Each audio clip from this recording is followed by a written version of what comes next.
Good morning students.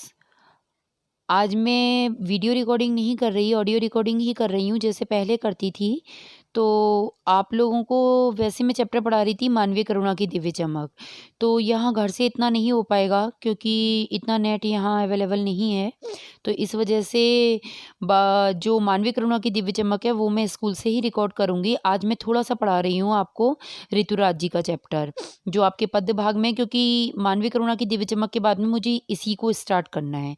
तो मैं परिचय आपको पढ़ा देती हूँ, थोड़ा ही पढ़ा पाती हूँ क्योंकि ज़्यादा मैं नहीं बता पाऊँगी। जब स्कूल से बनाऊँगी, आपकी रिकॉर्डिंग करूँगी तभी आपको ज़्यादा समझा पाऊँगी। तो इस वजह से आप लोग आज ये परिचय देख लीजिए, फिर चैप्टर जैसे ही मानवीय करुणा की दिव्य चमक पूरा होगा मैं इसे स्टार्ट कर दूँगी। तो देखिए, ऋतुराज जी का जन्म सन 1940 में भरतपुर में हुआ। राजस्थान विश्वविद्यालय जयपुर से उन्होंने अंग्रेजी में एमए किया। 40 वर्षों तक अंग्रेजी साहित्य के अध्यापन के बाद अब सेवानिवृत्ति लेकर वे जयपुर में रहते हैं। उनके अब तक 8 कविता संग्रह प्रकाशित हो चुके हैं, जिनमें एक मरणधर्मा और अन्य पुल पर पानी, सूरत निरत, लीला मुखारबिंद प्रमुख हैं। उन्हें सोमदत्त, परिमल सम्मान, मीरा पुरस्कार, पहल सम्मान तथा बिहारी पुरस्कार मिल चुके हैं।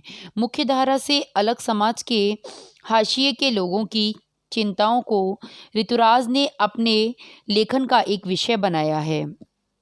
उनकी कविताओं में दैनिक जीवन के अनुभव का यथार्थ है और वे अपने आसपास रोजमर्रा में घटित होने वाले सामाजिक शोषण और विडंबनाओं पर निगाह डालते हैं। इस समाज के अंदर जितने भी लोगों को तो क्या, एक औरत को जिस प्रकार से उसका शोषण किया जा रहा है, समाज के अंदर बहुत सारे जो हादसे हो रहे हैं, अनेकों प्रकार की जो विडंबनाएं हो रही हैं, उस पर ऋतुराज जी निगाह डालते हैं और उन्हीं सब बातों को उन्होंने अपनी लेखनी बनाया है। तो देखिए, घटित होने वाले सामाजिक शोषण व विडंबनाओं पर निगाह डालते हैं। यही कारण है कि उनकी भाषा अपने परिवेश यानी वातावरण और लोक जीवन से जुड़ी हुई है। देखिए इसके अंदर अब कन्यादान। कन्यादान कविता में माँ बेटी को स्त्री के परंपरागत आदर्श रूप से हटकर सीख दे रही है। कहने का तात्पर्य है, यानी कहने का मतलब है कि ऋतुराज जी ने कहा है कि एक माँ अपनी बेटी को स्त्री के लिए जो परंपरागत रूप बना दिया गया है कि उसे अपने ससुराल के अंदर जिस तरह से ससुराल वाले रख रहे हैं उस तरह से रहना है, उसे घूंघट की आड़ में रहना है, उसे जिस प्रकार से लोग उसका शोषण कर रहे हैं उस प्रकार से उसे उनकी जातियों को सहन करना है। ऐसी बातों से हट करके, ऐसे आदर्शों से हट करके वह उसे एक अलग सीख दे रही है कि किस तरह से उसे समाज में लोग मिलेंगे, किस तरह से ससुराल वाले उसका मतलब एक फ़ायदा उठाना चाहेंगे, तब वह किस तरह से अपना रूप धारण करे और किस तरह से उनकी बातों का उसे जवाब दे। तो वह उसे अलग से समझा रही है। एक स्त्री को स्त्री की तरह से रहना चाहिए, उसे जिस तरह से उसके संस्कार मतलब उसे दिए गए हैं उन संस्कारों का भी उसे पालन करना चाहिए, लेकिन कब तक, जब तक उसका नाजायज़ फ़ायदा नहीं उठाया जा रहा है। कवि का मानना है कि समाज व्यवस्था द्वारा स्त्रियों के लिए आचरण संबंधी जो प्रतिमान गढ़ दिए गए हैं, बहुत सारे प्रतिमान हैं जो आचरण के एक गठरी में औरत के लिए बन दिए गए हैं। तुम्हें ऐसे रहना है, तुम्हें ऐसे रहना है। तो ये सारे प्रतिमान जो औरत के लिए गढ़ दिए गए हैं, वे आदर्श के मुलम्बे में एक बंधन होते हैं। मुलम्बे का मतलब होता है ऊपरी या बाहर से बनाया गया ऐसा रूप जिसमें अंदर की त्रुटियां यानी गलतियां दब जाएं। एक बंधन होते हैं, कोमलता के गौरव में कमजोरी का उपहास छिपा होता है।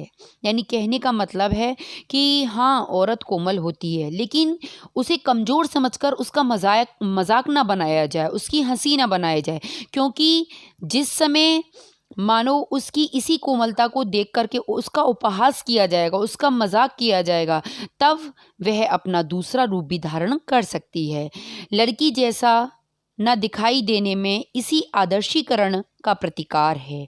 बेटी माँ के सबसे निकट और उसके दुख सुख की साथी होती है। ये बात सच है कि माँ बेटी के बहुत करीब होती है और उसे अपनी एक धरोहर, एक अपनी पूंजी समझती है, और जब वह पूंजी उसके पास से चली जाती है तो वह अपने आप को एक बहुत अकेला, एक तन्हा जीवन में महसूस करती है। उसे लगता है कि उसने अपना सर्वस्व दान कर दिया है, अब उसके पास में कुछ भी जीवन में जीने लायक नहीं बचा है।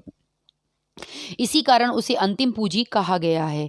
कविता में कोरी भावुकता नहीं है, ऊपरी दिखावा कुछ भी नहीं है इसके अंदर, बल्कि माँ के संचित अनुभवों की पीड़ा का प्रामाणिक अभिव्यक्ति प्रदान की गई है, अभिव्यक्ति दिखाई गई है। इस छोटी सी कविता में स्त्री जीवन के प्रति ऋतुराज जी की गहरी संवेदनशीलता अभिव्यक्त हुई है। इस तरह से आपका ये जीवन परिचय पूरा हो गया। अब मैं आपको जो इसका कविता जो दे रखी है वो मैं कविता आपको पढ़ाऊंगी, लेकिन इस कविता को पढ़ाने से पहले मैं आपको जो टॉपिक चल रहा था मानवीय करुणा की दिव्य चमक, वही मैं कल स्कूल से जाकर के रिकॉर्ड करूंगी। ठीक है बेटा, आज आप लोग ये पढ़ लीजिएगा।